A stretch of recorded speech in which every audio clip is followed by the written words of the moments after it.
Now, a couple months ago, I said that the iPhone 14 Pro Max is okay at best, which is true, but I'm not gonna lie, as of lately, it's definitely gotten better.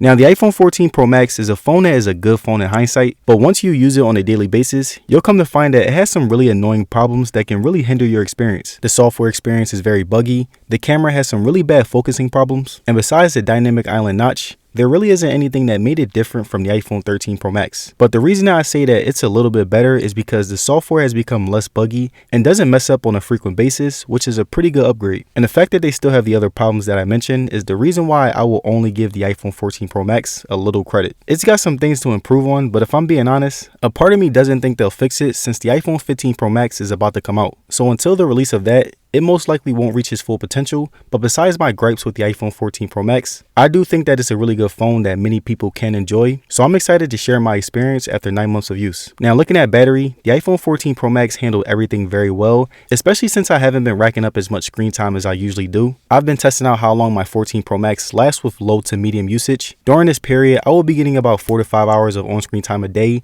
and there wasn't one time where I had to check and see if my phone would die. I never had to use power saving mode since the battery was able to last me all day with no problem, and as long as I got up to 6 hours of screen time, I basically could use any power heavy app that I wanted to. A majority of this time was used on social media, texting friends and family, watching YouTube videos, and occasionally playing games when I got bored. The Pro Max supports 30-watt fast charging, which doesn't sound great on paper, but works really good in real life. 75% in 55 minutes was definitely good enough for me, and I would love to see Apple improve the wattage on next year's 15 Pro Max, since the Galaxy S23 Ultra supports 45 watts. And also, speaking of usage, I was never the type of person to cut any corners to save battery, and my iPhone had all-day battery life, so most of the time, I was charging it overnight. And during my time of using the 14 Pro Max, I had 5G on, my brightness was on manual and always medium to high with always on display on. I'm using every power heavy app as much as I can, and again, I only use power saving mode a handful of times, meaning that if you are someone who mostly charges your phone overnight, you should be good no matter how much you use your phone. And now the last thing that I wanted to point out is that after 9 months, my battery health is still at 95%, which is pretty good, I guess. My older iPhones went down much faster, so I'm going based off of that. And so now that we've taken a look at the battery, let's get a little more into the physical aspects of the phone, and that's design and build quality. And now when it comes to iPhones, I feel like they've always had the best feeling phones when it comes to quality. They have this very heavy premium feel that not many others can replicate. The 14 Pro Max has this very rounded frame, but when you hold it, it's very boxy. The phone's frame fits in my hand very well. I'm holding my phone for hours on a day-to-day basis, so its heaviness and rounded corners balance each other out. Also, the rounded frame makes it much easier to hold since it approaches my palm softly as opposed to a phone with a boxy frame that pokes out of my palm. The 14 Pro Max also has a pretty nice weight to it. It weighs 240 grams, which is a tiny bit heavier than my S23 Ultra. Me personally, I like when my phones have a really good weight to them. It adds to its premium feel, and it really helps make me feel like I'm carrying around a $1,000 phone. And now when it comes to aesthetics, the Pro Max has really mastered that Apple clean yet simple type of style. It's very similar to the older iPhones, which is great since it always works. And the design is very minimalistic, which doesn't hurt its buying factor. And even when I use it with a case, the iPhone has always had aesthetically nice cases that become the true identity of your iPhone, so you really can't go wrong with either. And now looking at display, the iPhone 14 Pro Max has a 6.7-inch Super Retina XDR display that is easily my favorite in terms of features, quality, and brightness. The pill-shaped notch isn't the greatest in terms of spacing when watching videos,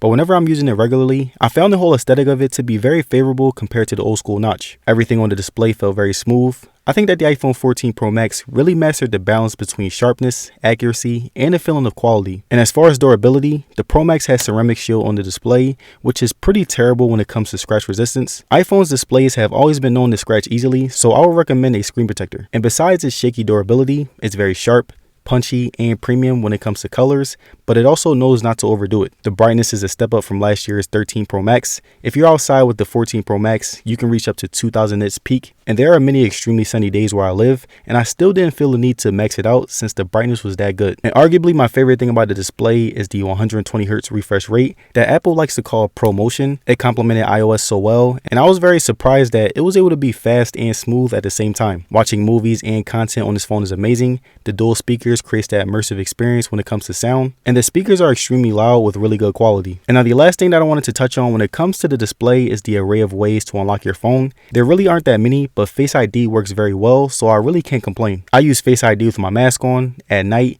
in rooms with the worst lighting, and it was reliable every single time. but I'm not gonna lie, picking your phone up to unlock it can get very annoying, and I do wish there was a fingerprint sensor. And now the dynamic island is something that many people who have the iPhone 14 Pro Max really don't care about, and based on my experience with it, I would say that you stop caring about it around the third day of using the phone. The only thing that I notice and use it for is music and sometimes the GPS, but all of its other functionalities like the timer or call information can be clocked on my Apple Watch, which makes it much more meaningless. And I'm not saying that it's not cool, it is really cool and can be helpful depending on the app or situation, but overall, I really don't think it lived up to its hype. But besides my opinions on the idea of the dynamic island, it worked very well and I didn't get any hiccups with it, but be careful because there are some people who did experience bugs. And now before I discuss camera, I wanted to go over some problems that I'm still dealing with in my 9 months of using the iPhone 14 Pro Max. Now the first problem is the extreme bugs. Now again, it's gotten better and has become less frequent, but they really haven't truly gone away. I still get bugs here and there, and I hope that Apple can fix this problem with the next update. Now the next problem that I dealt with on my 14 Pro Max was a very personal problem that a lot of people who have multiple phones face,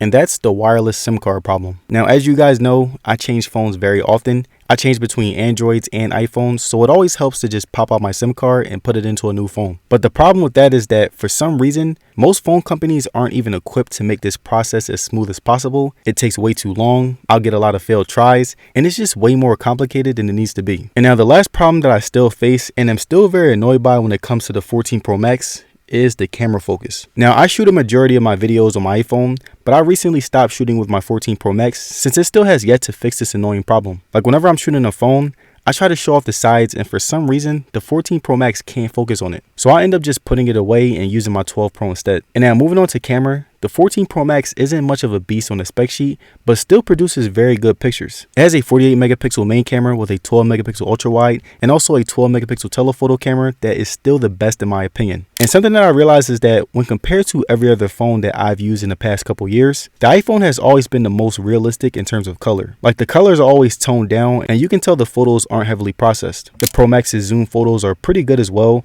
I've always found the ultra wide photos to be acceptable but not great, but as soon as you zoom in more, the pictures add much more detail. Selfies on the 14 Pro Max were the best in the smartphone market. I love how it handles my skin tone. I love how it looks realistic while also adding little details. And I've always been a fan of iPhone selfies and this time is no different. And now the videos on the 14 Pro Max were amazing despite the minor problem that I mentioned earlier. There weren't many things that caught my attention, but overall, the clean quality stood out the most. You can shoot up to 4K, it looks really good, and even though it takes up the most space, I think that the quality is really worth it. Stabilization was solid, pans were smooth, and I really love how iPhones are very well optimized with apps like Instagram, Twitter, and even TikTok. And here, I want to give you guys some random footage that I took with my 14 Pro Max.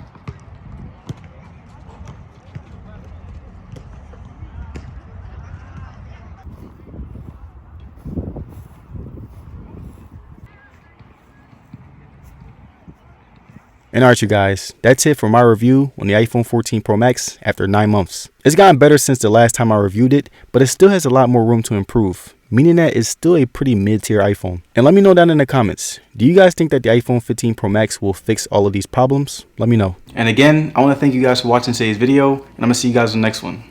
Peace.